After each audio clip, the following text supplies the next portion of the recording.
seem very It's like Soupy. Here comes Fang. Soupy, Fang, and we're going to pop out of big hand is going to come out of the refrigerator. It's hee-haw. I smell skunk. Grab me by the neck. I won't let that happen, man. That's why I sat you in that chair. You're furthest from the soft drink refrigerator. So I think the comics today, the pain is all what they wish you to think that they're suffering a great deal, but I think they're kind of self-centered and go to therapy just to be heard and create their own drama. Okay. Because it's like your parents got divorced when you're 6. Everyone's got pain. Turn the page and do something dynamic with your life. I said to a bunch of Buddhist monks, there were like 9 of them, within the last several months. Did you tell them, don't bogart that joint, guys? I fucked up the Japanese. That's all right. They didn't understand the word bogart. And so I got none. Skyler, you're in charge of that goddamn dog. Go get it and bring it back, and I'll put it in the house. So you said to Buddhist monks. I said to them, I have an idea, and I'd like to get your impression, because I'm not around Buddhists very often. And no, I'm not turning Buddhist, and I don't chant. My chant is, where's my waitress? Yeah. That's my mantra. How long I got to wait? Where's the waitress? How long we got to wait? What's with the bread? That's Buddhist, right? Yeah. I said to them, though, these were very genuine fellas with the robes, and they were at a monastery north of Tokyo. And I said, okay, I'm going to give you an expression. Tell me what you think. I said, there is no laughter in heaven. And you could have heard a pin drop. And, I was going to save them. If it went too silent for too long, I was going to, go and save the day and go, I mean like Catholic heaven. But what makes you... Get them to laugh, but and let the air out of the tire. But they really sat very silently trying to ponder what that thinks. And it addresses exactly what we're discussing here. Yeah. Does the best laughter come from something painful or something going horribly wrong, then wronger? Then you just got to laugh. Is there such a thing as actually laughing without something going wrong? Can you think of a joke that happens where nothing goes wrong, but it's hilariously funny? Take your time, because I can't. I have a lot of jokes. I don't even like to call them jokes because they're not jokes. They're stories, and it's things that happen to me that are bizarre. And the circumstances and the confluence of events are so unlikely and incredible but yet something went wrong. And are you a cork in the current? You're casting about, and you're a wave-tossed guy during this experience. When you don't Clint know which way to turn. You just wound up there. You are. When Clint Eastwood tells you he was a pussy addict, that's a story you need to share on the set of a movie. But you got to figure out you got to frame it up. So I thought the best way to frame it up. He offered me a beer after we shot a scene, and I said, I don't drink. And he goes, well, then I guess you're done for the day. But he said it like, you fucking pussy, get out of here. And I thought I got fired because I wouldn't drink with Clint. And I came back the next day, and he said, how long has it been since you had booze inside your body? So he slept on it, and he brought it to work the next day. And I go, I don't know, I haven't really kept track. And he goes, JJ, my problem was never booze or alcohol or drugs. Are you wearing a mic? But as the director, to ask me if I'm wearing a mic is preposterous because you've been listening to take after take across the street on a monitor. Do you know what I mean? Sure. It's like the engineer going, are your mics on? When he's in the other room listening to you guys rehearse in the space. Yeah. Are you wearing a mic? I go, yeah. And he goes, cover it up. Meanwhile, Matt Damon's wearing a mic. The other actors are wearing a mic. Bryce Dallas Howard's wearing a mic. The boom guy is like, he's getting in close. He's right, like, this is going to be good. He goes, my problem was never booze or alcohol. My problem was always Pussy. And I'm like, you got that voice down, too. Did he spell it so the sound guy wouldn't hear it? Is the sound man a toddler? Like he has a child sound man? You see a little baby in a onesie holding him. So nothing, there's no pain there. It's just an event that happened to me. But my theory is, and I want you to do most of the talking, is that I think these things happen to all of us, but very few of us have these microphones with which to share them. Okay. Little girl from Cherry Lawn, how could you be so... Is it bold? Yes. Yeah.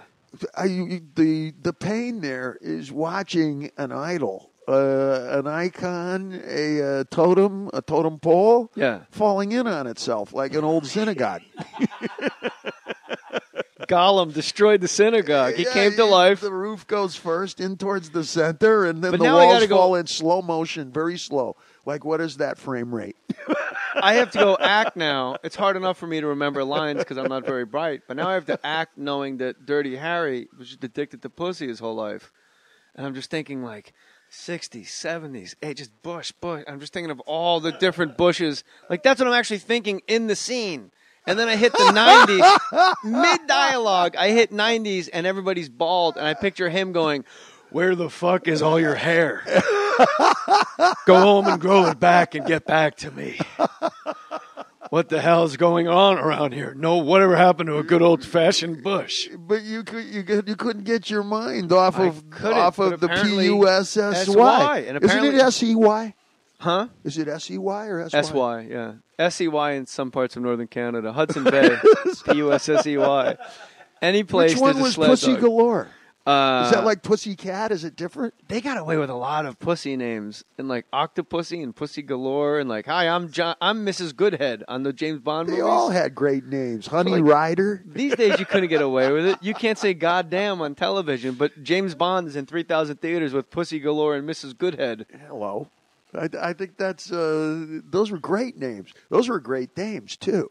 Pussy Galore was a jet pilot.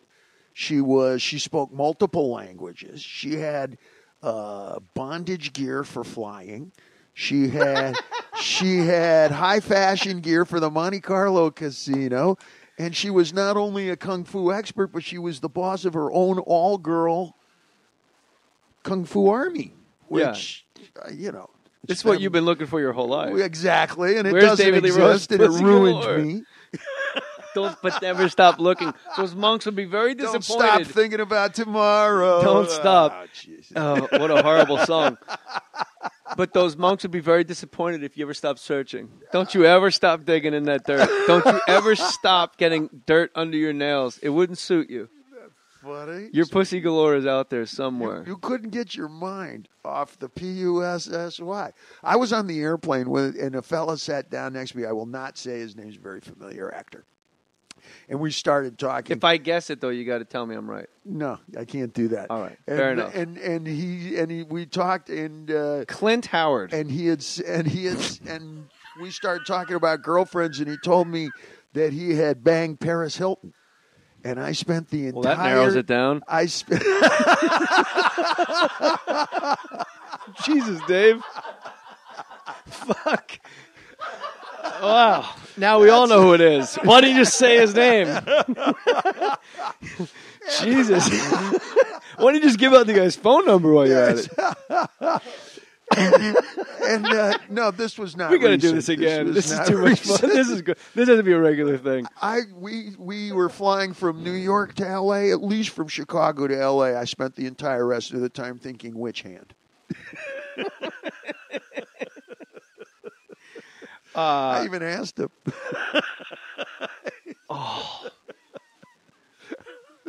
Who brings what to the table when going back to Van Halen? And then I do want to talk to you a lot about Crazy from the Heat and all that. You seem to have the most... Lead the way. You seem to rock the hardest with these two brothers, which, by the way, I must say, brothers, they are actual brothers. I don't mean two black guys like, hey, man, you're going to sing? Two brothers. I meant actual Eddie and Alex and Michael Anthony. How... It must... This is just me as an outsider looking in. It feels like it's never a democracy if two of the guys are brothers. If the band comes to a vote, I don't really see Alex and Eddie splitting the vote. You would think the brothers would stay together, or is that the dynamic of those two? You would think that, but we solve it with basically between 3 and 6 basic ingredients that we all use. We don't really vote. We use volume, like who yells the loudest. We use proximity, which means who can stand the closest to the other guy and seem the most threatening. And we use repetition, which means take your thought and say it over and over and over and over and over again. And whoever gives up first, well, we don't do that guy's idea.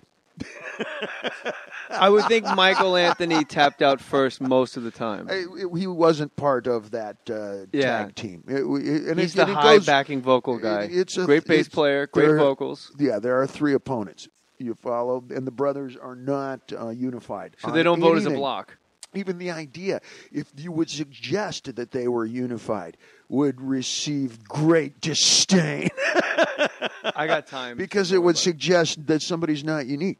It would suggest that somebody doesn't have their own. They'd get an argument as to whether or not they vote as a block or not. Contribution that is different than any other unique contribution at the table at any given time. Is Alex to suggest really tall? that somebody was a member of a team would deny all of the aforementioned. And there's a lot of that, whatever it is, in guys that make you want to raise your voice here. Is Alex tall? He seems very tall. When you guys are all I think he's together. about 6'2". Something like that. You can't really sound like that on the drums unless you have that kind of a wallop. There's because you're regular height. You're the same height as me and Eddie. You guys, Michael Anthony seems a little petite. But my skull size is off the map.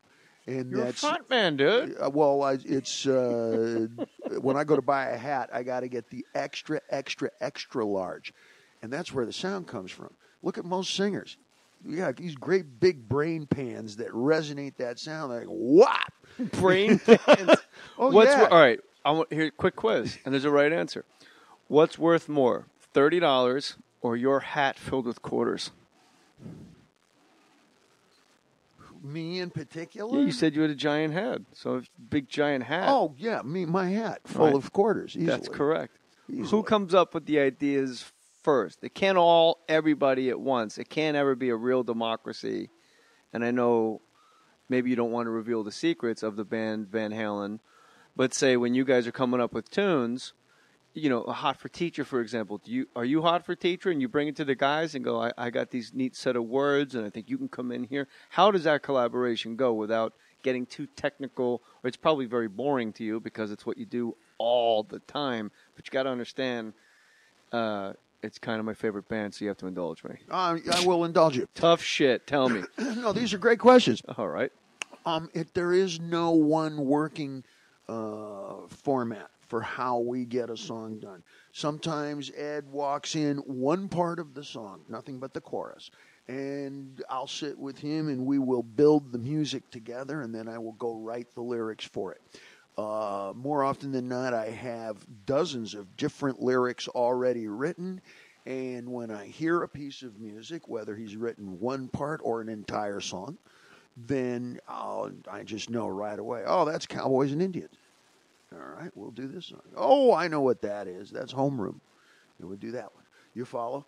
Yeah. So I'm kind of picking and matchmaking in that fashion. I've done songs before, like on the latest album, Stay Frosty. I wrote the whole song myself, the chords on the guitar as well as the vocals, etc. So there's 9 different roads leading to Rome. There's no one way to greatness. Greatness is the way. That's accurate. But more often than not, Edward will have a piece of music, a chorus perhaps, or the basic verse riff, we'll say, or a verse and a chorus, and then I'll sit with him and we'll structure together the B part, the bridge, where's the solo go on this, because we both went to music school together. The brothers and I actually went through theory and orchestration at City College, but a lot of it stuck. So when it's time to actually put together a real song, it's done classically. And, so over the years, you can reinterpret that stuff endlessly. You can make it big band. I've heard our stuff played folk music. I've heard it done bluegrass, steel band, Virgin Island. I've heard before, orchestra style. And that's because of the way that it's written. It's written classically. Yeah. It's not done blues style where we just start strumming on a chord. You've seen bands do this in documentaries. Stones do this frequently. Where somebody will start strumming on a chord. And then the band kind of starts with it, and then somebody goes, hey, what if we go to A? Silver train is a-coming. Okay, well, if you're one of the original blues-based R&B bands, then you can kind of get away with that. But it's a quick trip to Moon in June. Yeah. You know, it's like, well, I'll just run into the next room with a pencil and paper and scratch you up some historical lyrics. Yeah, right. Yeah. What you'll get is a voice coming through the door going, "What rhymes with spoon?"